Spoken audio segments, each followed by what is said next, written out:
What's up everybody, Tiffany Outdoors here. Today I have an idea that I want to try, and it's going to involve this right here, and I have something I want to see what I can do with this. And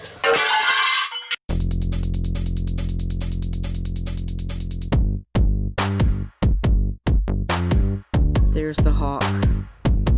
Before there was a Tiffany Outdoors, there was Tiffany the farmer. Follow U-turn when possible. No, we're not U-turning. Hi. Hi, what are you doing? Hi, Boo.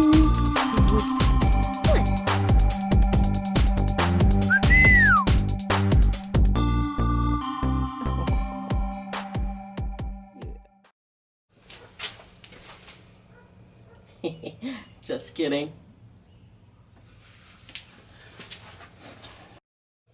So, yeah, I had to trick you guys. So my idea is to take this and use it as a background on a new vivarium that I'm building. But not only am I going to break it up like this, I'm going to do something else to it. That's something that I haven't tried before.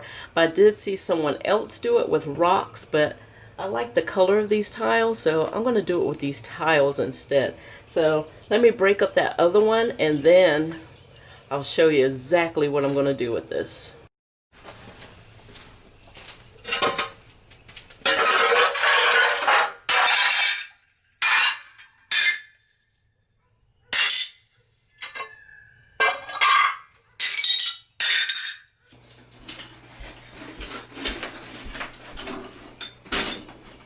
I've got all my broken pieces in here. Now I need to take my vivarium, put it over here, and then what I need to do is fit the pieces into the background. Let me show you what I'm talking about. First off, this tank was assembled by Nick. Thank you, Nick.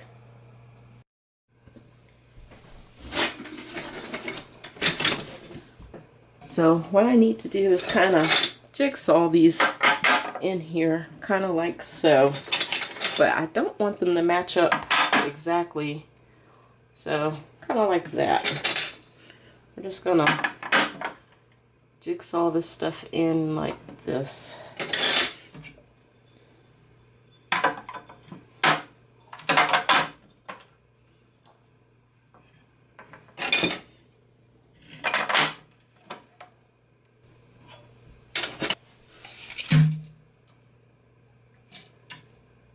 A little bit more.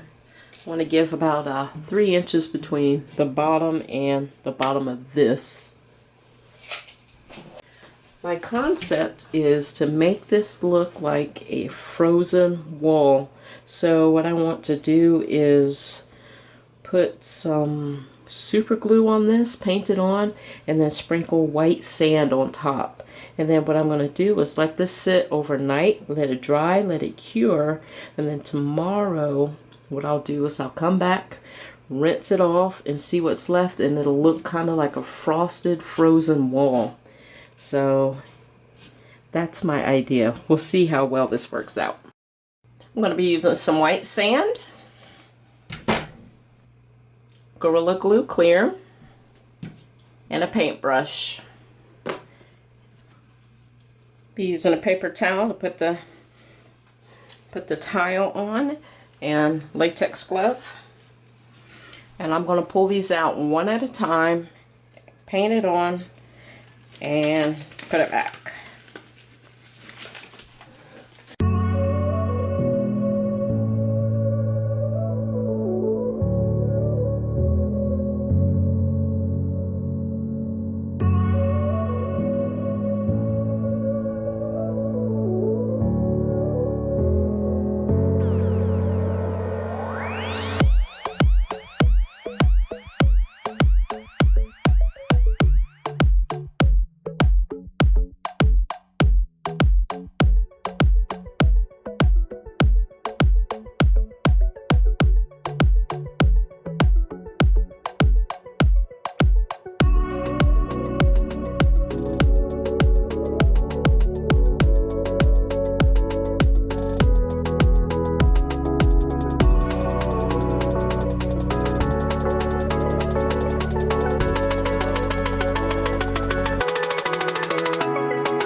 24 hours.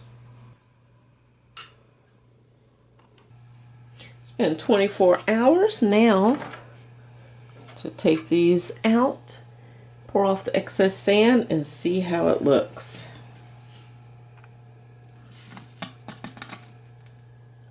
Oh yeah, that looks really good. I really like the way that looks.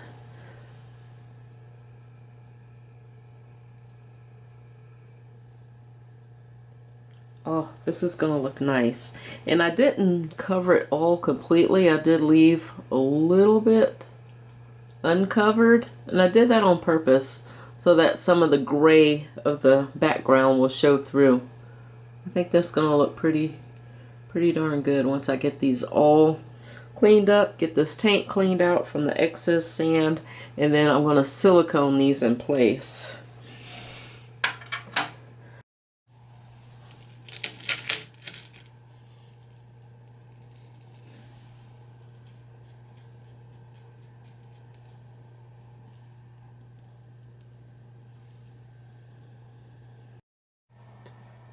Moving on to the next step, while that stuff is chilling out, I've got all the excess sand off and put that stuff back where it was.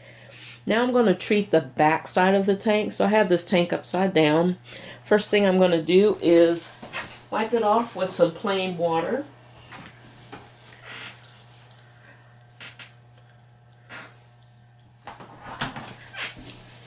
Get any dust, dirt, debris off of it. And I've decided, like in the past, I've used these Dollar Tree chopping mats that I can paint and stuff. This time, I'm going to choose to paint the tank itself. A lot of people do paint the tank, and I'm going to try it out for myself to see how it works out. And if you don't want to paint your tank, you don't have to. You can go back to using the chopping mat like I have in the past. So I've got some plain water, and in this bottle I have some alcohol. I'm just going to spray that, wipe it down a little bit, let this dry, and then we're going to paint the surface. I just want to make sure the surface is clean and grease-free as possible. Alright, I'm going to give that a few minutes, let it dry, and let the alcohol evaporate completely, and then we'll come back and paint it. I'm going to be using my substrate dam to kind of map out about where I want the paint to stop, and I know the substrate will be a lot taller than this, actually, because I like to bank it up going towards the back to give it depth. So I'm going to go probably close to about here-ish. Just put a little mark here. That way I'm not wasting paint coming all the way down to the bottom here when it's not necessary. A big old brush. And I'm going to be using this Apple Barrel Jet Black. That's the paint I'm going to be using. And I'm actually just going to put the paint directly on the tank itself and then just spread it out with this brush. And I may have to do a couple layers just to get full coverage. Like this first layer is probably going to be kind of thin, and what I'll do is I'll let it dry and then come back with a second layer, and hopefully that'll be enough to fill in any spots that I may have missed. This paint dries pretty quickly too, so we won't have to wait too long.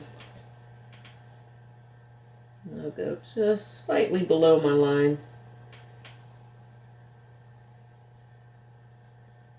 I'm trying to get every bit all the way up in the edges and everything.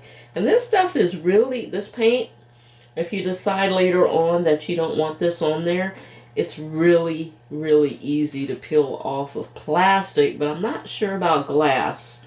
So we'll have to I guess reach that road when we get to it. Alright, there we go. Layer 1 done. And if I need to go back in with a second layer, I can. Alright, I'm going to let this dry for a little bit and then come back to you. Alright, y'all. It's the next day. The paint has dried. It's not perfect, but it's okay. Let me show you guys how it looks through the light. If I can manage that. Let's see what I can do. There we go. Not bad. Ugh. See a little bit. Oh, it's hard to hold this at this angle. I see a little bit of light coming through in that upper right-hand corner here, but that's okay by me. What do you guys think? I think these came out quite nice. It looks just like an ice-covered stone or something. This is gonna be awesome. Okay. I'm going to be using, this is what I have on hand, this silicone clear, silicone 2. I'm not going to be having any animals or anything in this vivarium, so I'm not worried about the animals getting into something that's going to poison them. If you're going to be using animals in this, then I highly suggest that you use the all-purpose clear, and it should say, there it is, silicone 1 on it. If you want to be 100% sure that it's not going to poison your animals. Okay? Alright, so now what I'm going to do is transfer them from this tank into this tank in the order that they are in that tank. Okay? So this should be interesting. And it's going to be a little bit time consuming, but in the end, this is going to look amazing. Putting on my PPE for fumes. And this is a R95 mask, okay? For fumes. And when I have this on, I can't smell anything. So it does its job very, very well.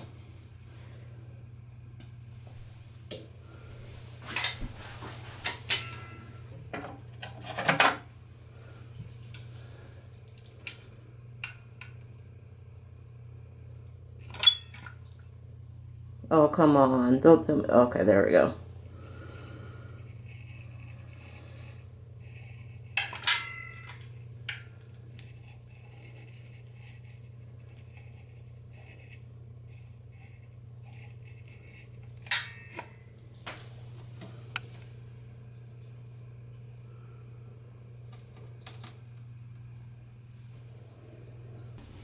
Alright, I had to rearrange some of these because one of them I didn't put back exactly how I had it in the other tank. And the gaps are a little bit bigger than I would have liked.